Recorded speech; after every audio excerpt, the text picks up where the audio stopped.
जय हिंद फ्रेंड्स। आज हम लोग जो है इस सेशन में पढ़ेंगे वेग समीकरण क्या होता है, वेग नियम क्या है। इन्हीं का नाम एक और है, वेग व्यंजन भी बोलते हैं इसको, और द्रव अनुपाती नियम भी बोलते हैं। तो आज हम लोग जो है इस सेशन में इन्हीं के बारे में मुख्य रूप से पढ़ेंगे, ठीक ना। तो चलिए, आप टॉपिक देख रहे होंगे वेग समीकरण या वेग नियम, ये नाम प्रचलित है, ठीक। तो हम लोग देखिए, वेग समीकरण या वेग नियम किसको बोलते हैं, तो जो है अभिकारक का जो सांद्रता होता है उनके पद में अगर अभिक्रिया के वेग को हम लोग लिख देते हैं तो उसी को हम लोग वेग नियम कह देते हैं या वेग समीकरण कह देते हैं। तो चलिए देखिए, इसको थोड़ा सा पहले हम लोग लिखते हैं, उसके बाद और थोड़ा बढ़िया से समझेंगे इसको। तो चलिए, तो लिखते हैं हम लोग, क्या बोले कि अभिकारक की सांद्रता को अभिकारक की सांद्रता को की सांद्रता के अभिकारक के सांद्रता के पदों में अभिक्रिया के वेग का निरूपण का मतलब व्यक्त करना वेग नियम कहलाता है। वेग नियम कहलाता है। इसको समझने के लिए हम लोग क्या करते हैं कि पहले एक कोई रासायनिक अभिक्रिया लेते हैं, उन्हीं के माध्यम से हम लोग वेग नियम या वेग समीकरण को सीखेंगे, ठीक ना। तो जैसे कि हम लोग मान लेते हैं, माना कि कोई रासायनिक अभिक्रिया हो रहा है, जैसे कि ए कोई पदार्थ है, ठीक, और वह बी के साथ में संयोग करता है, और संयोग करने के बाद कोई प्रोडक्ट बनाता है, या इसको लिख दीजिए C+D बनाता है, ठीक ना। तो अब जो है इनका एक संगत गुणांक होता है। हम पिछले क्लास में बात किए थे कि अगर कोई भी रासायनिक अभिक्रिया हो रहा है, उनका कोई संगत गुणांक जो होता है उनको हम लोग भाग के रूप में लिखते हैं, ठीक ना। तो संगत गुणांक कहाँ उपस्थित होता है, तो ये वाला यहाँ पे ए हो, यहाँ पे बी हो जाएगा, यहाँ पे सी, ये डी। तो अब इसको जो है ए बी सी डी, ये सब क्या है, एक प्रकार का रस समीकरण मितीय गुणांक बोलते हैं, या इसी को संगत गुणांक भी बोलते हैं। संगत गुणांक भी इसको हम लोग बोलते हैं, ठीक ना। तो अब यहां से प्रश्न उठता है कि सर यहां से हमको वेग नियम किस प्रकार से समझ में आएगा। तो अभी हम आपको लिखाएं अभिकारक की सांद्रता के पद में, तो अभिकारक जो होगा यही ना, ए बी होगा। अभिकारक तो यही दोनों है। हम लोग सब जानते हैं कि तीर का जो नोखिना वाला भाग होता है, आगे वाला वो प्रतिफल होता है, और पीछे वाला भाग जो होता है यही मेरा अभिकारक होता है। कौन होता है, अभिकारक, ये होता है अभिकारक, ठीक ना। तो अब इन्हीं के सांद्रता के पद में अगर वेग का जो वेग को लिख देंगे तो समझ लीजिए कि वही मेरा वेग व्यंजन बन जाएगा। तो यानी कहने का मतलब है, ये फॉर्मूला हो जाएगा, वेग समानुपात होता है सांद्रता a⁴x और सांद्रता b⁴y। लीजिए, लिख दिए हम लोग वेग समीकरण। लेकिन यहाँ पे प्रश्न होगा कि सर a⁴x काहे लिए और b⁴y काहे लिए।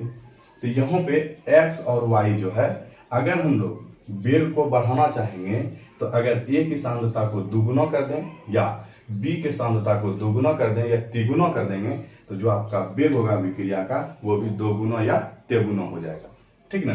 तो अब हम लोग क्या करते हैं, ये x और y क्या है ये लिख लेते हैं, x एवं y। तो ये एक प्रायोगिक मान होता है, एक्सपेरिमेंटल वैल्यू होता है, जो कि हम लोग लैब में इसको प्रैक्टिकली करते हैं, उसके बाद तब हम लोग इसका मान को यहाँ पे रखते हैं, ठीक ना। इसके लिए हम लोग को कॉपी कलम से काम नहीं चलेगा, इसके लिए प्रैक्टिकल हमको करना होगा। तो x और y जो होता है ये प्रायोगिक मान होता है। क्या होता है, प्रायोगिक मान होता है। ठीक ना। और मजेदार बात बताएं हम आपको कि ये जो x एवं y जो है, ये जो आप रस समीकरण में मितीय देख रहे हैं गुणांक a और b, ये x के बराबर भी हो सकता है a, और y के बराबर भी हो सकता है b, और बराबर नहीं भी हो सकता है। तो इसको यहां पे नोट करके लिख लीजिएगा, x एवं y का मान, x एवं y का मान a एवं b के मान के बराबर भी हो सकता है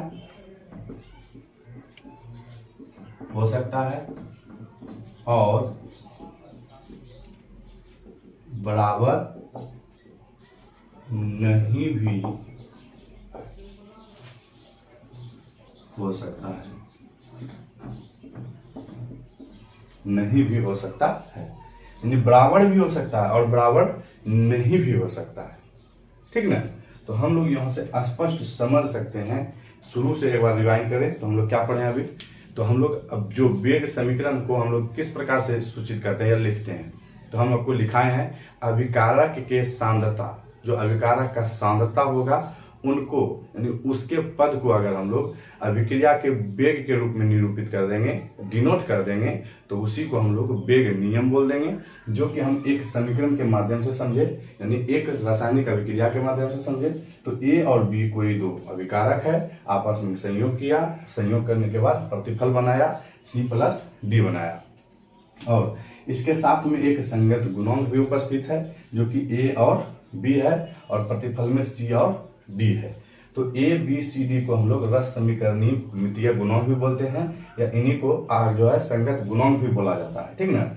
अब हम लोग जो इसको लिखे हुए हैं, इन्हीं को हम लोग एक इक्वेशन के रूप में लिखे हैं। तो वेग समानुपात होता है a टू द पावर, यानी कि a सांद्रता का पावर x, और b टू द पावर यानी b सांद्रता के पावर y, ठीक ना। ऐसा नहीं है कि अभिकारक सिर्फ दो ही हो सकता है, तीन भी हो सकता है। तो यहाँ पे एक और जुड़ जाएगा, तीन गो रहेगा, तो जो अभिकारक यहाँ पे रहेगा वो उसकी सांद्रता का पावर z हो जाएगा, ठीक ना। तो और ये x और y, ये जो आप इसका जो मान ज्ञात कीजिएगा, ये एक एक्सपेरिमेंटल वैल्यू होता है, प्रायोगिक मान होता है। ये कॉपी कलम से सिर्फ कार्य नहीं चलेगा, इसको प्रैक्टिकली करके ये मान हमको ज्ञात करना पड़ता है। अगर हमको a का पावर यानी a सांद्रता का पावर दोगुना है, ठीक ना, तो ये आपका जो अभिक्रिया का वेग होगा वो दोगुना हो जाएगा। अगर आपका दोनों में से कोनो या आपका b का जो है पावर जो y है उसका मान 2 हो गया, तो ये दोगुना हो जाएगा, वेग आपका दोगुना हो जाएगा। और ये मजेदार आपको बात बताए कि x एवं जो y का मान होता है वह a और b के बराबर भी हो सकता है और बराबर नहीं भी हो सकता है। यानी इसको हम लोग यहाँ पे लिख दें तो x का मान बराबर a भी हो सकता है और x का मान बराबर a के नहीं हो सकता है, और y का मान b के बराबर भी हो सकता है और y का मान बराबर b के नहीं भी हो सकता है। यानी कहने का मतलब है x का मान इसी के जैसा भी हो सकता है और y का मान इसी के जैसा भी हो सकता है और नहीं भी हो सकता है, ठीक ना। तो अब हम लोग इतना सीख लिए, अब इसको हम मिटाते हैं, फिर तब हम ये समानुपात को हटा के तब अब एक वेग स्थिरांक को ज्ञात करेंगे हम लोग। तो आप जल्दी से स्क्रीनशॉट लीजिए, तब हम लोग आगे चलेंगे। हम उम्मीद करते हैं आप स्क्रीनशॉट ले लिए होंगे। चलिए अब हम लोग देखते हैं आगे। चलिए, अगर आप पिछला लेक्चर नहीं देखे हैं तो डिस्क्रिप्शन में लिंक दे दिया गया है। A to Z यानी रासायनिक बलगतिकी का एकदम टोटल जो हम लोग शुरुआती से पढ़ रहे हैं, ये जो पहला टॉपिक से स्टार्ट कर दिए हैं, ठीक ना। तो एक सीरीज के वाइज आप देखिए वीडियो को, आपको जरूर पसंद आएगा, ठीक ना। चलिए तो हम लोग आगे चलते हैं। तो अब जैसे वेग था समानुपात, a टू द पावर कौन था, a के सांद्रता का पावर y था और b के सांद्रता के पावर y था, ठीक ना। अब ये जो आप समानुपात का चिन्ह देख रहे हैं, ये समानुपात को अब हमको हटाना है। जब इसको हटाते हैं तो इसके जगह पे एक हमको कांस्टेंट को लेना पड़ता है, एक स्थिरांक को लेना पड़ता है। तो अब हम कुछ नहीं करेंगे, वेग ये बराबर हो जाएगा, समानुपात के जगह पे एक कांस्टेंट को ले लीजिए, k है, और a to the power x रहेगा और b सांद्रता के पावर y रहेगा। अब प्रश्न उठता है कि सर ये k क्या है, तो के को हम लोग वेग स्थिरांक कहते हैं, वेग स्थिरांक या जो है एक आनुपातिक स्थिरांक है। क्या है? अनुपातिक स्थिरांक है। ठीक ना। तो अब यहाँ पे जो है इसको आप जल्दी से स्क्रीनशॉट लीजिए और कॉपी में नोट डाउन कीजिए इसको। ठीक ना। तब हम लोग यहाँ से फिर अब आगे चलते हैं। ठीक, हम उम्मीद करते हैं आप स्क्रीनशॉट ले लिए होंगे। अब चलिए हम लोग क्या करते हैं कि अगर हमको सांद्रता A का मान 1 रहे, यानी मोल 1 मोल प्रति लीटर रहे, और B का सांद्रता मान लीजिए जो है 1 मोल प्रति लीटर रहे, तो दोनों क्या हो जाएगा? बराबर हो जाएगा। यानी कहने का मतलब है हम मान लेते हैं कि जो है सांद्रता A बराबर सांद्रता B है। ठीक ना। अब दोनों जब बराबर है तो बराबर करने के बाद मान लीजिए दोनों का मान 1 मोल प्रति लीटर है। ठीक ना। इनकी सांद्रता जो है 1 मोल प्रति लीटर है। तो अब दोनों का मान जब यहाँ पे एक एक रख देंगे तो आपको पता है कि वेग बराबर फॉर्मूला बन जाएगा क्या? के। क्या हो जाएगा? के। तो जैसे ही वेग बराबर के होता है तो अब हम लोग लिख सकते हैं कि वेग बराबर के हो गया। तो इसका मतलब है कि लिख सकते हैं कि जब अभिकारक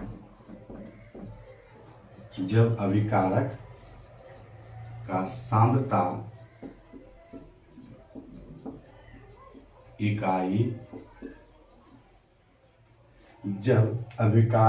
सांद्रता इकाई होता है तब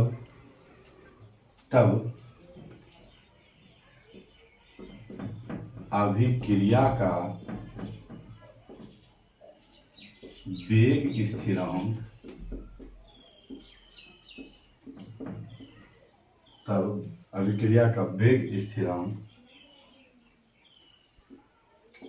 अभिक्रिया के वेग के बराबर होता है। सही बात है कि अगर सांद्रता A सांद्रता B का मान 1 मोल प्रति लीटर हो जाता है, इकाई मोल प्रति लीटर हो जाता है, तब इसको हम लोग लिख सकते हैं कि जो अभिक्रिया का वेग है वह वेग स्थिरांक के बराबर हो जाता है, जो कि यहाँ पे वेग बराबर के है। इसको लिख सकते हैं कि वेग बराबर वेग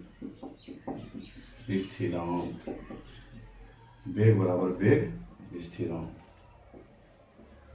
तो अब यहाँ पे हम लोग इसको ज्ञात कर लिए। ठीक ना। तो अब हम लोग यहाँ पे ये जो के है, ठीक ना, इसका प्रकृति के बारे में जानते हैं। यह जो है हम लोग थोड़ा सा इसका विशेषता के बारे में जानेंगे। ठीक ना। तो आप जल्दी से स्क्रीनशॉट लीजिए, उसके बाद तब हम लोग जो है के का विशेषता के बारे में पढ़ते हैं। हम उम्मीद करते हैं जल्दी हमें। चलिए, हमारे प्यारे प्यारे बच्चे, अगर आप मेरे वीडियो को पहली बार देख रहे हैं तो चैनल को सब्सक्राइब कीजिए और ज़्यादा से ज़्यादा शेयर कीजिए अगर पसंद आ रहा है तो। चलिए, अब हम लोग जो है के का विशेषता देखेंगे। यानी के कौन है? तो वेग स्थिरांक है, वेग स्थिरांक। ठीक ना। इनका विशेषता देखते हैं। विशेषता, तो अब जब विशेषता देखेंगे इसका तो लिख देते हैं। पहला नंबर लिखते रहेंगे और समझते रहेंगे। तो लिखते हैं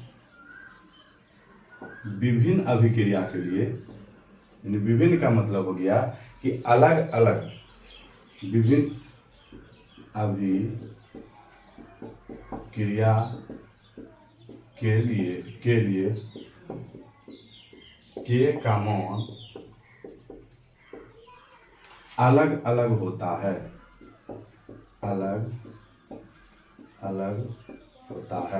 यानी कहने का मतलब है भिन्न भिन्न हो जाएगा, यानी अलग अलग हो जाएगा। यह कह सकते हैं कि अगर अलग अलग रासायनिक अभिक्रिया है, ठीक ठीक ना। अगर उसका वेग समीकरण लिख रहे हैं तो उसमें वेग समीकरण में उपस्थित जो के वेग स्थिरांक होता है उसका मान सब के लिए अलग अलग प्राप्त होगी, ठीक ना। नंबर दूसरा देखिए, अगर हम लोग नंबर दूसरा का बात करते हैं, यानी दूसरा विशेषता जो होगा इनका, अगर हम लोग वेग स्थिरांक का मान जितना ही अधिक होगा अभिक्रिया उतना ही तेजी से हो जाएगा। यानी लिख सकते हैं के का मान जितना अधिक होगा उतना ही तेजी से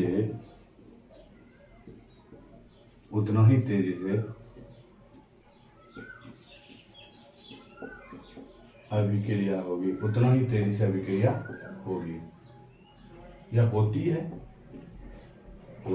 है। काहे हम बोल रहे हैं ऐसा, तो हम लोग सब जानते हैं, अभी तुरंत लिखे हैं कि वेग बराबर क्या होता है, के। वेग बराबर के होता है, यानी वेग स्थिरांक होता है। तो यहाँ से स्पष्ट हो रहा है, अगर वेग बढ़ेगा तो इसके साथ साथ में के भी बढ़ेगा, अगर वेग घटेगा तो आपके साथ साथ के भी घटेगा, ठीक ना।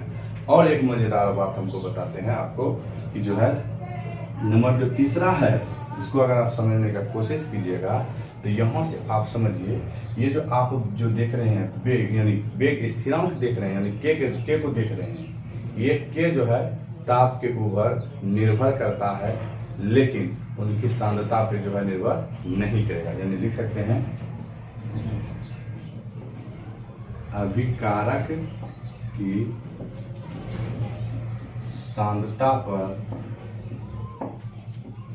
निर्भर नहीं करता है, लेकिन